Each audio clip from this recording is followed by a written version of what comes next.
ఐటీలో ఎంట్రీ కావాలా? Trainee software engineer గా అజా కోడింగ్ ట్యూటర్ లో 2 వీక్స్ ట్రయల్ పీరియడ్ లో వెంటనే చేరండి. నమస్కారం సార్. స్వామి శరణమయ్యప్ప. కొన్నిసార్లు మనకి తెలియకుండానే జరిగిపోతూ ఉంటాయి. అలానే అంటే ప్రతి ఒక్క మనిషికి తన వాల్యూ కొన్ని సందర్భాల్లో గుర్తొస్తూ ఉంటుంది. అరే, ప్రతి వస్తువుకి ఒక వాల్యూ ఉంటుంది, ఒక ప్రైస్ ఉంటుంది. మనం ఇంత చీప్గా అయిపోయామా వీళ్ళ కింద అన్న సందర్భాలు ఎదురుతూ ఉంటాయి. మన వాల్యూ మనం ఎలా తెలుసుకోవాలి అంటారు సార్? ప్రతి మనిషి తెలుసుకోవాల్సిన పాయింట్ ఇది. పుట్టగానే మనము ఒక విలువతో పుడతాము. ఆ విలువని మనం పెంచుకుంటూ పోవడమే మన పని. ఓకే, మనం ఎంత మన విలువని పెంచుకుంటామో అంత జీవితంలో సక్సెస్ అయినట్టు. ఎలా పెంచుకోవాలి? మన విలువను పెంచుకోవాలి అంటే ఫస్ట్ మానసికంగా మనం చాలా విషయాలు అర్థం చేసుకునే కెపాసిటీ రావాలి. ఎప్పుడైతే మనం మానసికంగా ఎదగమో మన విలువ ఎదగదు.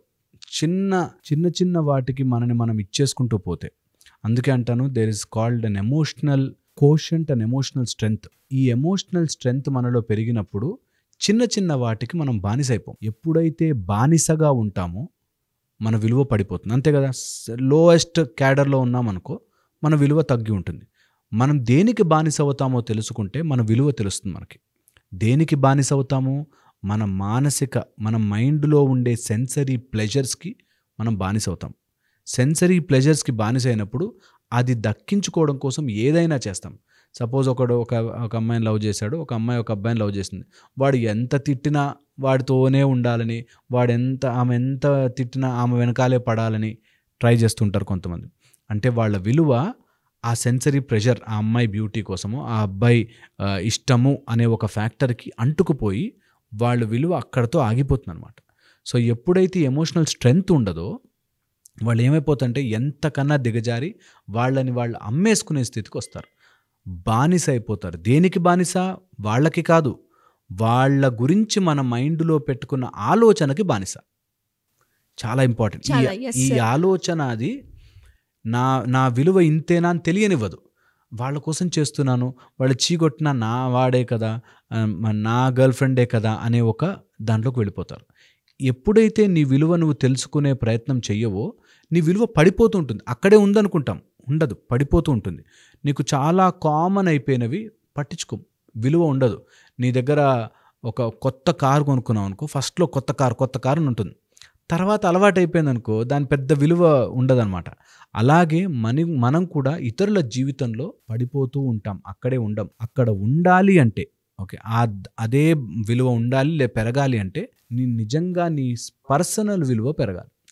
పర్సనల్ విలువ పెరగాలి అంటే నెంబర్ 1 వచ్చేసి స్కిల్. ఏదైనా ఒక ఇండిస్పెన్సబుల్ వర్క్ మనం చేయగలగాలి. ఒకవేళ ఈ ఆఫీస్లో నీ విలువ పెరగాలి అనుకుంటే, ఈ ఆఫీస్లో నువ్వు లేకపోతే నీ పని ఒకటి ఆగిపోతుంది, ఆ ఇంపార్టెంట్ పని నువ్వు చెయ్యకపోతే జరగదు అనే నీకంటూ ఒక కెపాసిటీ తెచ్చుకున్నప్పుడు విలువ ఆటోమేటిక్గా పెరుగుతుంది. ఆటోమేటిక్గా skill is always number 1 priority. Second, knowledge. తెలిసినది కొంచెమైనా అది బాగా చేయగలిగినా చాలు. లేదా ఎనార్మస్ అమౌంట్ ఆఫ్ నాలెడ్జ్ పెంచుకోవాలి. ఆ స్కిల్ ఆ ఫీల్డ్లో కావచ్చు, నువ్వు చేసే పనిలో కావచ్చు. ఏదైనా పని నీకు అప్పచెప్తే ఆ పనిలో నేను నెంబర్ 1 చేయగలుగుతాను, ఈ పని వీళ్ళకి ఇస్తే అయిపోతుంది అనే ఒక స్థితి కనుక మనం తెచ్చుకోగలిగితే ఆటోమేటిక్గా మన విలువ పెరుగుతుంది. ఇండిస్పెన్సబుల్ వర్క్, దాన్ని నువ్వు తప్ప ఇంకెవరు చేయలేరు అనే స్టేజ్కి వచ్చిన రోజున you are number 1 in that. Okay, నీ విలువ చాలా పెరుగుతూ పోతుంది. థర్డ్ వచ్చేసి హ్యూమిలిటీ. అంటే నేనే చేస్తున్నాను ఉన్నవాడు సొంత డబ్బా అంటారు కదా, అట్లా నేనే గొప్ప అన్నవాడు ముందు బాగుంటాడు, కానీ వెనకాల వాడి విలువ చాలా పడిపోతుంది, చాలా పడిపోతుంది. 4, ఎమోషనల్ కంట్రోల్. తొందరగా కోపం, తొందరగా అలక, తొందరగా అందరి మీద చాడీలు చెప్పడం, తొందరగా ఎవరినైనా కించపరిచేటట్టు మాట్లాడడం నీ విలువ పడేస్తుంది. చాలామందికి తెలియదు, ఇతరుల గురించి తక్కువగా మాట్లాడితే వాళ్ళ విలువ పడుతుంది అనుకుంటారు. నువ్వు అలా మాట్లాడుతూ వింటున్నారు చూసావా, వాళ్ళ ముందు నీ విలువ పడిపోతుంది, నీ విలువ చాలా పడిపోతుంది. ఎప్పుడైతే నువ్వు ఇతరుల గురించి తప్పు మాట్లాడడం స్టార్ట్ చేస్తారో ఖచ్చితంగా విలువ పడిపోతుంది. ఓకే, అండ్ 5th వచ్చేసి నీ లోపల ఉండే స్ట్రెంగ్త్ పెరగాలి అంటే ఫిజికల్లీ చాలా స్ట్రాంగ్ ఉండాలి. ఎప్పుడైతే ఫిజికల్ ఫిట్నెస్ ఉంటుందో, ఫిజికల్గా నువ్వు గట్టిగా ఉంటావు, ఖచ్చితంగా నీ విలువ పెరుగుతుంది. ఏదో రకంగా ఫిజికల్గా ఫిట్నెస్ ఉంటే మెంటలీ ఫిట్నెస్ ఉంటుంది. When your mind is not ready, prepare your body అంటారు. నీ మైండ్ గనక సరిగ్గా పనిచేయట్లేదు, ఎప్పుడు ఏవో ఆలోచనలు వస్తున్నాయంటే prepare your body. Run, exercise, fitness, 6 packs, ఏదో రకంగా ఫుడ్ కంట్రోల్ చేయాల్సిందే. Emotional control and physical fitness, ఈ రెండు ఈజ్ యూనివర్సల్ పవర్. దీన్ని కనుక నర్చర్ చేసుకుంటే మన విలువ ఆటోమేటిక్గా పెరిగి తీరుతుంది. And indispensable skill and knowledge, ఇది పెంచుకునే ప్రయత్నం చేయాలి. ఏ ఫీల్డ్లో అయినా సరే, అది చిన్న పని పెద్ద పని ఉండదు. ఏ ఫీల్డ్లో అయినా సరే ఖచ్చితంగా దాంట్లో ఇండిస్పెన్సబుల్ నాలెడ్జ్ కనుక పెంచుకుంటే ఆటోమేటిక్గా సెట్ అవుతుంది. ఓకే, ఇది ఒక ఇంపార్టెంట్ ఆస్పెక్ట్. నెక్స్ట్ వచ్చేసి వీటితో పాటుగా రేపటికి ఇంప్రూవ్మెంట్ ఏంటి అన్నది మైండ్లో ఉండాలి. చాలా మటుకు ఏమైపోతుందంటే ఒక స్టేజ్ వచ్చాక స్టాగ్నెట్ అయిపోతుంది. నీ విలువ అంతేనేమో అనుకుంటారు, అవుట్డేట్ అయిపోతారు. నేను ఒకప్పుడు రాను ఒకప్పుడు విషయాలు చెప్తారు. ఒకప్పుడు ఇప్పుడు నడవదు. Everyday today's newspaper is tomorrow's waste paper. So ఈ రోజు నువ్వు ఏం అప్డేట్ అవుతున్నావు, ఈ రోజు నువ్వు రేపటి గురించి ఏం ఆలోచిస్తున్నావు, ఈ రోజు నువ్వు రేపటికి ప్రణాళిక ఏం చేస్తున్నావు. నేను చాలా మందిని అబ్జర్వ్ చేస్తాను, పెద్దవాళ్ళు అయిపోయి ఏజ్ అయిపోయి రిటైర్మెంట్ ఫండ్ ఏం పెట్టుకోక పిల్లల ముందు క్యారీ బ్యాగులు మోసుకెళ్లాల్సి వస్తుంది. పిల్లల్ని చూసుకోవడానికి ఇంట్లో, ఇప్పుడు అమెరికాకి పిలుచుకెళ్తారు కొంతమంది పేరెంట్స్ని, ఇంట్లో ఏం పని లేదు కదా రా అక్కడికి వస్తే పిల్ల డైపర్ మార్చచ్చు అనేటట్టుగా చేస్తారు కొంతమంది. నీ విలువ ఎప్పుడు నువ్వు ప్లాన్ చేసుకోకపోవడం వల్ల అయింది.